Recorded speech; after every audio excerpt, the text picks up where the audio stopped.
Halo semuanya, kembali lagi bersama saya Tessa, ingin berbagi ilmu terkait tata kelola enterprise. Pada kesempatan kali ini, saya akan menyampaikan penjelasan terkait COVID-5. Terdapat 2 poin yang akan disampaikan pada presentasi kali ini. Pertama adalah bagaimana kita dapat memahami apa itu COVID-5, dan selanjutnya dilakukan penjelasan terkait cara menilai capability level proses COVID-5. Mari kita masuk ke bagian pertama, yaitu memahami COVID-5. COVID-5 menyediakan sebuah kerangka yang utuh untuk membantu enterprise dalam mencapai objektif yang dimiliki terkait tata kelola dan pengelolaan TI enterprise. Dengan kata lain, COVID-5 membantu enterprise untuk menciptakan nilai TI yang optimal dengan menjaga keseimbangan antara merealisasikan manfaat serta mengoptimasi level risiko dan penggunaan sumber daya. COVID-5 memungkinkan tata kelola dan pengelolaan TI secara holistik bagi keseluruhan enterprise. Area utama pada COVID-5 dapat dibagi menjadi 2, yaitu governance atau tata kelola dan manajemen atau pengelolaan. Diagram ini menunjukkan pemetaan proses-proses pada governance atau tata kelola dan juga manajemen atau pengelolaan TI enterprise. Seperti yang dapat dilihat pada diagram sebelumnya, proses pada manajemen enterprise IT dapat dibagi menjadi 4 kategori besar, yaitu align, plan and organize, build, acquire and implement, deliver service and support, serta monitor, evaluate and assess. Sementara itu, proses-proses pada governance atau tata kelola enterprise IT terdiri dari 1 kategori besar, yaitu evaluate, direct, dan monitor. Proses tersebut dibagi menjadi 5 proses-proses kecil, seperti yang bisa dilihat pada diagram tersebut. Setelah memperoleh pemahaman dasar terkait COVID-5, kita akan meneruskan ke bagian kedua, yaitu menilai capability level proses COVID-5. Pada awalnya, saya diminta untuk melakukan penjelasan terkait model maturity pada COVID-5. Akan tetapi, ketika saya mempelajari buku referensi utama, ditemukan bahwa COVID-5 tidak memiliki model maturity, tetapi diubah menjadi model proses capability. Oleh karena tersebut, model tersebut berbeda dengan model maturity yang diberikan pada COVID-4.1. Selanjutnya, saya akan menjelaskan tentang perbedaan antara model pada COVID-5 dan COVID-4.1, serta bagaimana cara melakukan penilaian capability proses COVID-5. Seperti yang telah diketahui oleh para pengguna COVID-4.1, berikut ini merupakan model maturity.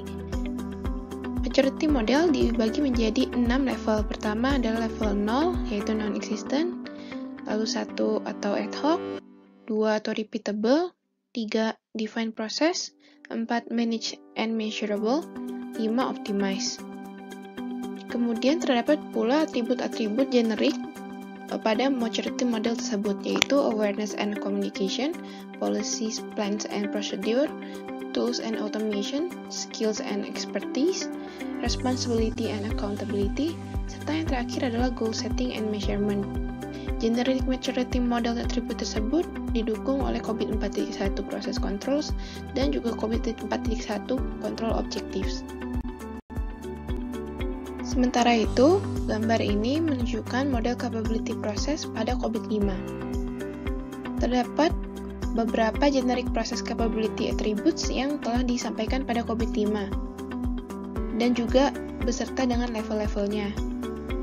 Masih sama, terdapat 6 level. Pertama 0 atau incomplete process, 1 atau perform process, 2 manage process, 3 establish process, 4 predictable process, dan 5 optimizing process.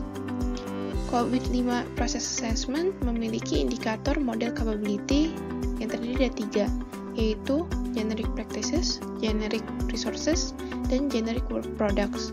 Sementara itu, indikator model dan performance terdiri dari 3 item, yaitu process outcomes, best practice, dan work products.